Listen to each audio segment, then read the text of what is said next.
বন্ধুরা, আজকে টেম্পারেচার কত ডিগ্রি আছে? নিশ্চয়ই 42 ডিগ্রি কি 43 ডিগ্রি। কালকের মতন অতটা গরম নিশ্চয়ই নয়। কিন্তু দেখো আজকে আমার মেনুটা দেখলেই 10 ডিগ্রি টেম্পারেচার আরও বেরিয়ে যাবে। দেখেছো, একদম কচি খাসির মাংস। আবার এইটাকে খেয়ে টেম্পারেচারটা কমানোর জন্য, ব্যালেন্স করার জন্য দইও রয়েছে। তো যাই হোক, এরকম দুপুর প্রায় যত গরমই থাকুক, খাসির মাংস পেলে কে ছাড়বে? তোমরা ছাড়বে? আর সঙ্গে আলু দেখেছো, বাঙালির এটাই মেন। খাসির ঝোলে তো বেশি দিয়ে আলু হয় সোনায় সোহাগা, তাই না? দেখো, প্রথমেই ভাতটা মেখে নিই।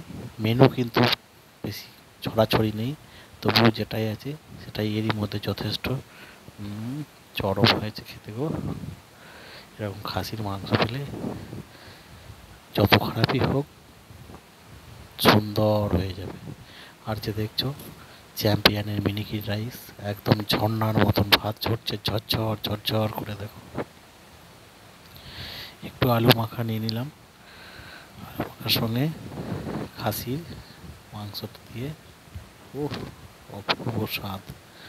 এই স্বাদের ভাগ বলে বোঝানো যাবে না। এটা ছিল মেটের পিস, কামড় দিতেই একদম মুখের মধ্যে মিলিয়ে গেল।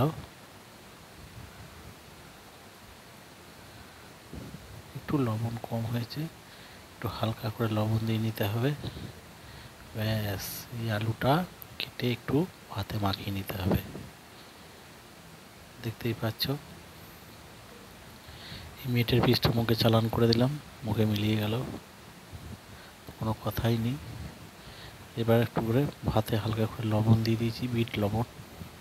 যদিও লবণ খেতে মানা, কিন্তু কিছু করার নাই, খাসির মাংস যে। দেখেছ কত সুন্দর তৃপ্তি খেয়ে।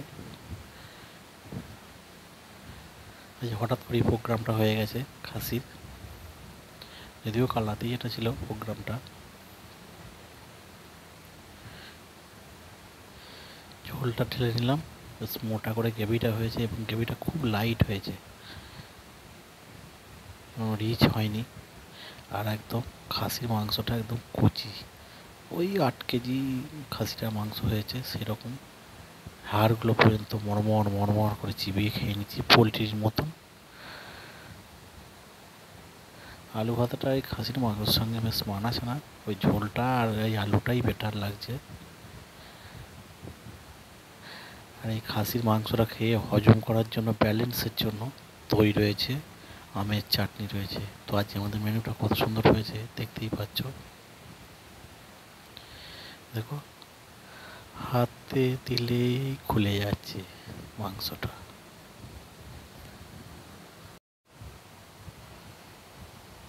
আর এই যে মাখা ভাতটা কি সুন্দর লাগছে, সে বলে বোঝানোই যাবে না।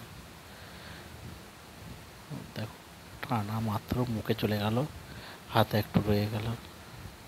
আর সিদ্ধটা অপূর্ব সিদ্ধ হয়েছে, বলার ভাষা রাখে না।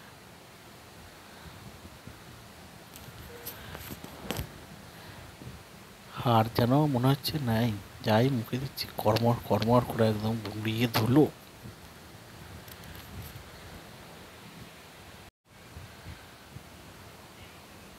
দেখি এই পিসটা কতটা সিদ্ধ হয়েছে। সবই সুন্দর সিদ্ধ হয়েছে, বলার একটা যা দারুণ হয়েছে খেতে। একটা চোখ বুঝে একদম পরম তৃপ্তি। এবার এই ভাত কটা দিয়ে এই ঝোলটা যেটুকু আছে পুরো মাখিয়ে দিলাম। ও বাটি থেকে যখন করতে চাইছে না।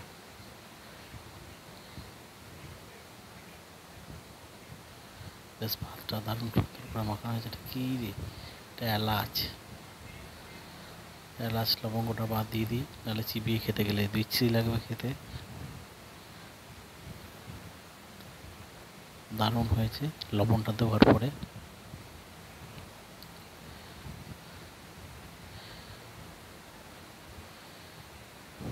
প্রতিদিন মেনুটা মনে হচ্ছে এরকম হলেই ভালো হয়। দেখো, সিনার পিস ছিল এটা, একদম চর্বি চর্বি করা। এতে ট্রাইগ্লিসাইড বাড়ুক আর কমুক আমার দেখে লাভ নেই।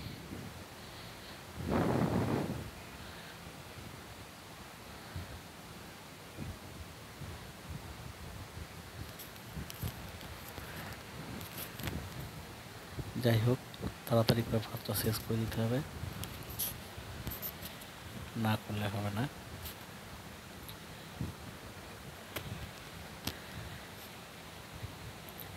আর তাপমাত্রা যে বলছো 42 ডিগ্রি, কোথায় তাপমাত্রা? কিচ্ছু নাই। 42 ডিগ্রি কিচ্ছু নাই আমার কাছে।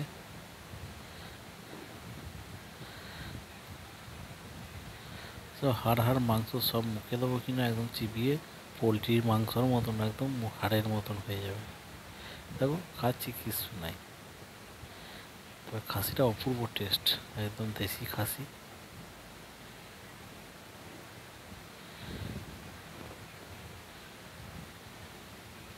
আমার খাওয়া দেখে তোমাদের খুব রাগ হচ্ছে, তাই না? বলো। বুঝতেই পারছি, রাগ হবারই কথা, কিন্তু কিছু করার নাই। এর সাথে ভাগ হবে না, ভাগ দিতে পারবো না।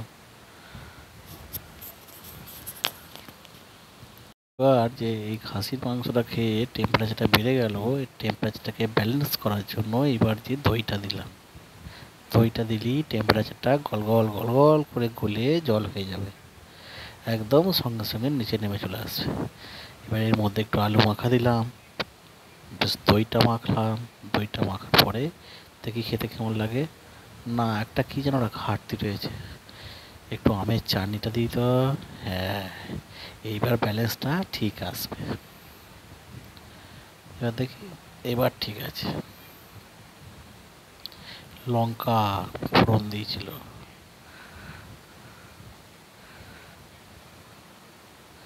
একদম অপরূপ খেতে, অপূর্ব। অপূর্ব বলার পরিবর্তে অপরূপ বলছি, তার জন্য কিছু ডোন্ট মাইন্ড।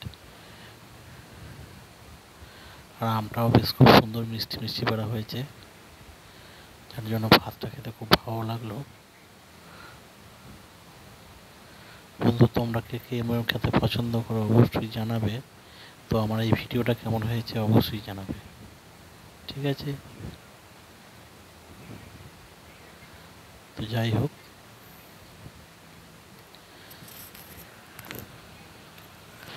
আজকের মতন আসি।